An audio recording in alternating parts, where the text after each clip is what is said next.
इस वीडियो में हम समझेंगे कि जो हॉस्पिटल की अपनी स्लिप होती है, जो अपनी जहाँ पे जाते हैं तब पर्ची कटती है ना, उसको हम कैसे पढ़ सकते हैं। तो उस पर्ची से हम कैसे पता लगा सकते हैं कि अपन को कौन से वार्ड में जाना है और कौन से डॉक्टर को दिखाना है और उस पर क्या क्या लिखा हुआ रहता है। तो उसको कैसे पढ़ेंगे। सबसे पहले ऊपर और ऊपर क्या लिखा होता है, जिस भी हॉस्पिटल में आप गए हो ना, जिस भी हॉस्पिटल से आप स्लिप कटवा रहे हो उसका नाम लिखा रहता है। जैसे मैंने कटवाई है पंडित जवाहरलाल नेहरू राजकीय जिला चिकित्सालय नागौर। उसके बाद में यहाँ पर नीचे क्या लिख रखा है, फ़ोन नंबर लिख रखा है। फिर IHMS मतलब integrated health management system OPD पंजीयन पर्ची। तो ये अपनी क्या है, IHMS पर्ची OPD पंजीयन पर्ची है। तो इस पर सबसे पहले ऊपर क्या लिख रखा था है, कोटन नंबर टोकन नंबर लिख रखा होता है जो M9 लिखा है। फिर प्रिंटेड ऑन मतलब कब प्रिंटेड किया गया था, तो ये 7 तारीख 8वां महीना 2024 को 11:01 पे सुबह प्रिंट किया गया था। वैलिड अप टू, और ये वैलिड कब तक रहेगी, 7 तारीख को प्रिंट की गई थी तो 10 तारीख 8 महीना 2024 11:59 PM तक, यानी कि 12 PM। आप समझ सकते हो रात के 12 बजे तक 10 तारीख तक ये क्या रहेगी, वैलिड रहेगी।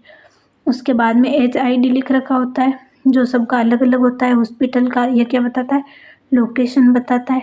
विजिट नंबर, अब क्या लिख रखा है, विजिट नंबर लिख रखा है। विजिट मैंने किस हॉस्पिटल में किया था वही विजिट नंबर हो जाएगा। JLN हॉस्पिटल में किया था 24 26 61 53। उसके बाद में पेशेंट नेम, तो पेशेंट नेम लिख रखा है। यहाँ पे कोई भी पेशेंट का नेम आ जाता है, फिर उसके आगे उसकी एज आ जाती है। फिर जो भी पेशेंट के मोबाइल नंबर, मतलब जो आधार कार्ड से पर्ची कटती है आधार कार्ड नंबर से, तो जो भी पेशेंट के मोबाइल नंबर होते हैं वो हो जाते हैं। फिर इसके फादर्स का नेम लिख रखा होता है, जो कि पेशेंट के फादर का नेम होता है वो हो जाता है। फिर मदर का नेम लिख रखा होता है। फिर कैटेगरी या फिर अमाउंट, मतलब जो अपनी हॉस्पिटल है उसकी कैटेगरी क्या है, तो ये क्या है, डोमिन्स of Rajasthan, domical of Rajasthan, मतलब राजस्थान की जो डोमिकल ऑफ राजस्थान के अंडर आ जाती है। फिर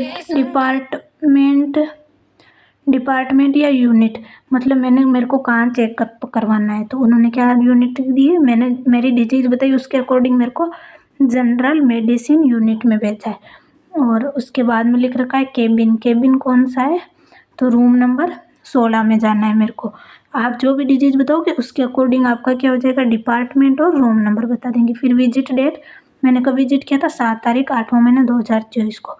फिर विजिट टाइप न्यू केस, मतलब मैं पहले से एडमिट नहीं थी, फर्स्ट बार गई हूँ, तो ये क्या हो गया, न्यू केस हो गया।